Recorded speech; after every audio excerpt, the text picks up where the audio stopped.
السلام علیکم ورحمۃ اللہ وبرکاتہ۔ اعوذ باللہ من الشیطان الرجیم، بسم اللہ الرحمن الرحیم۔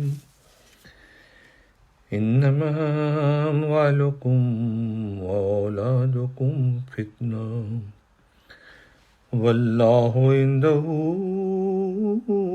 اجر عظیم، فاتقوا اللہ ما استطعتم واسمعوا وأطيعوا وأنفقوا خيرا لأنفسكم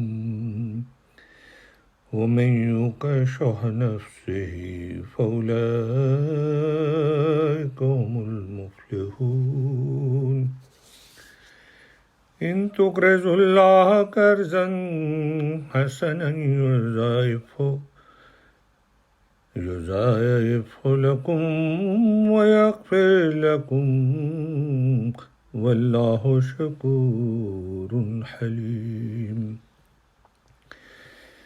مالی قربانی سے متعلق میں اسلامی تعلیمات آپ کے سامنے رکھ رہا ہوں۔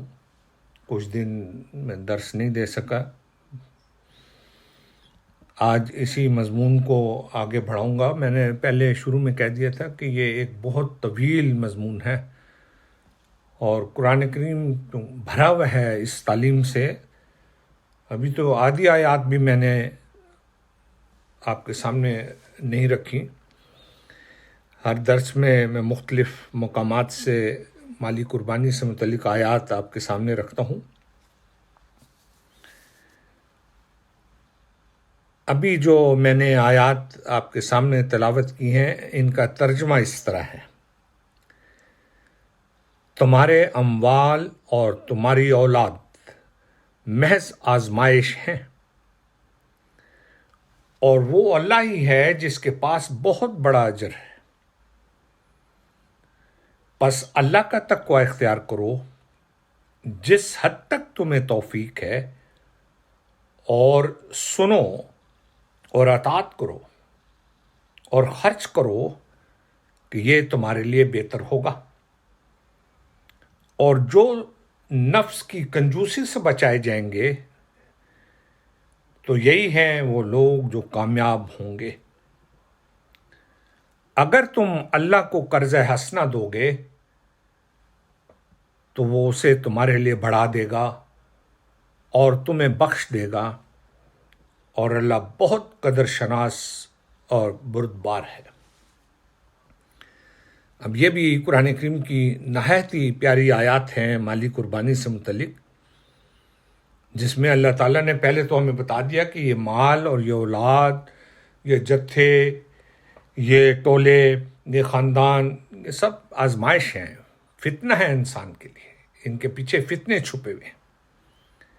اور آپ دیکھ لیں، یہ جب انسان مرتا ہے اور جائیدادیں اور دولت چھوڑ جاتے ہیں تو پیچھے دیکھیں آپ کیسی لڑائیاں ہوتی ہیں۔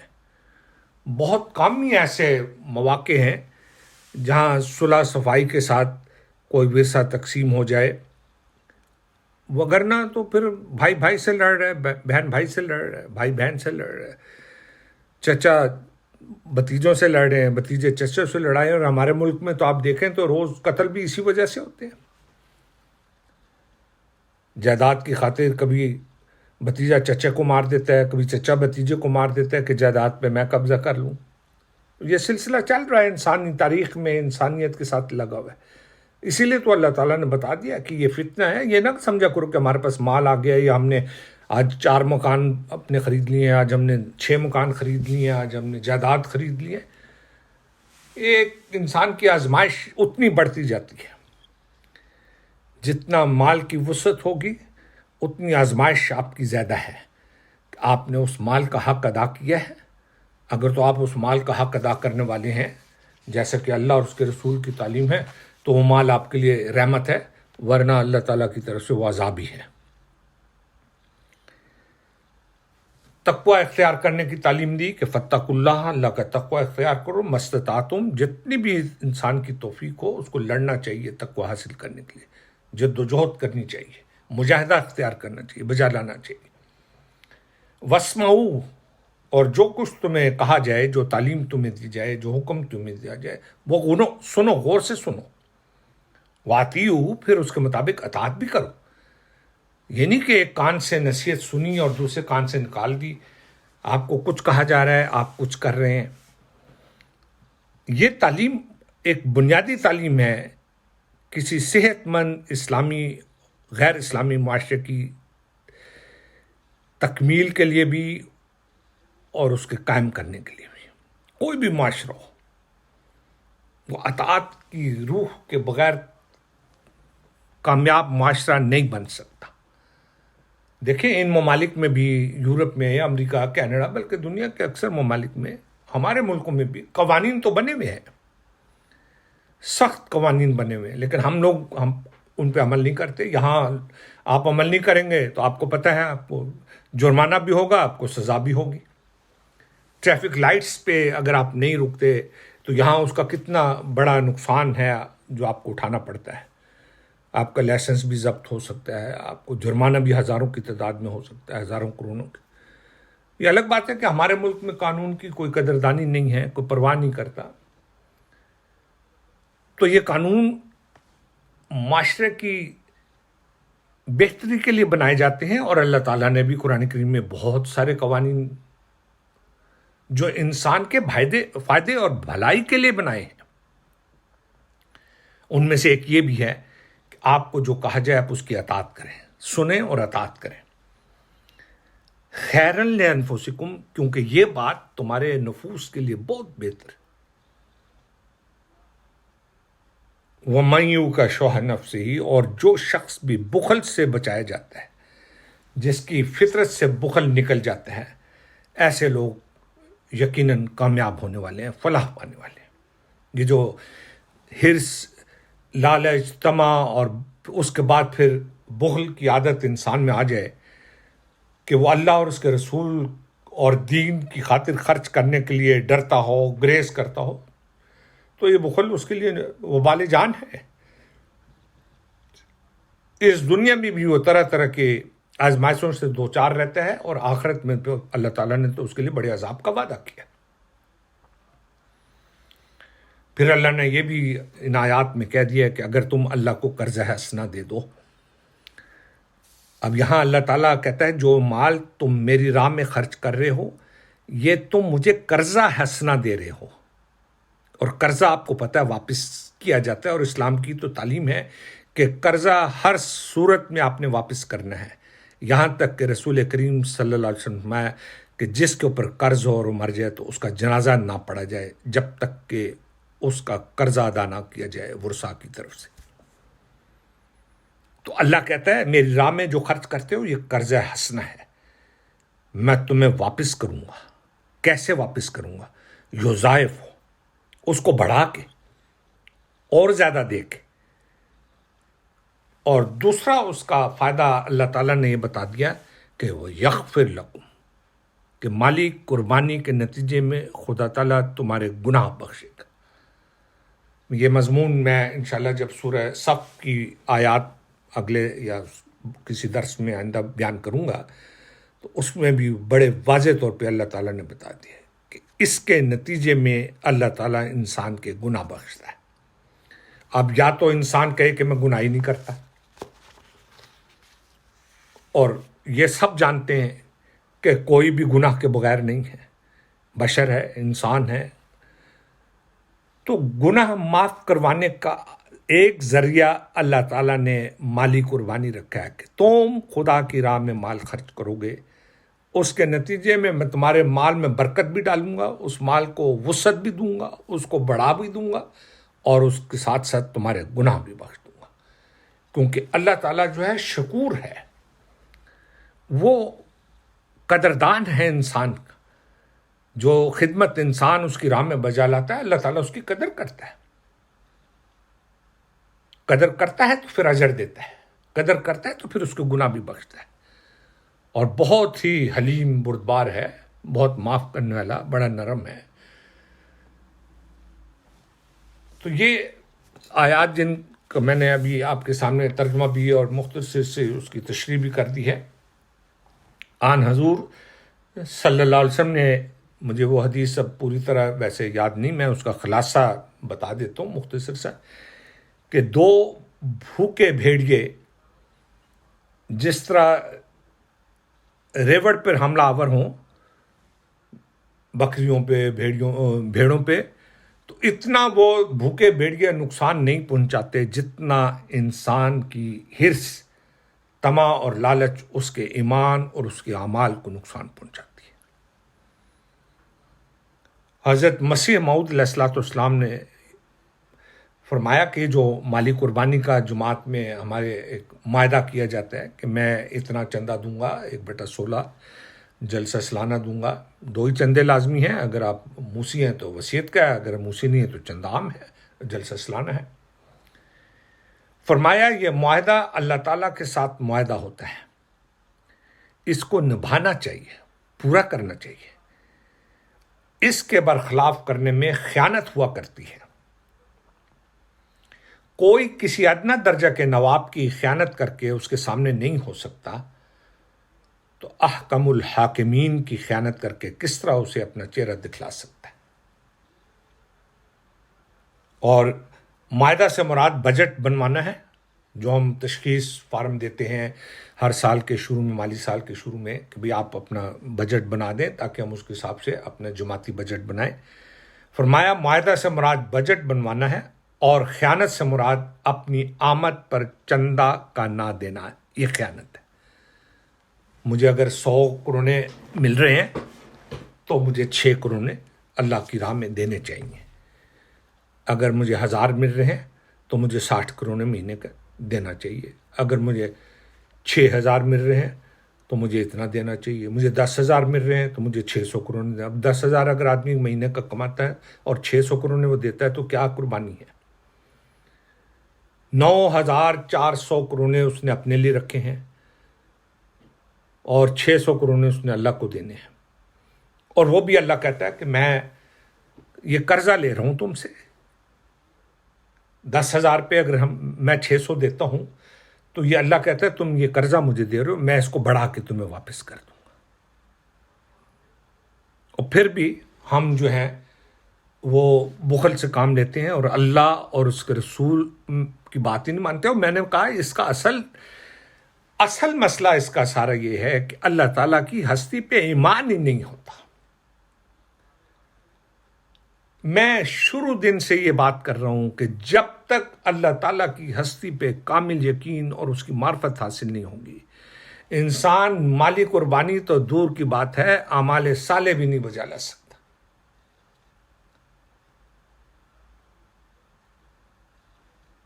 اس لیے یہ کوئی چٹی نہ سمجھیں، کوئی بڑا بوجھ ہم پہ ڈال دیا گیا ہے، بلکہ یہ اللہ تعالیٰ کا احسان ہے کہ اس نے ہمیں اس کے لیے چنا ہے۔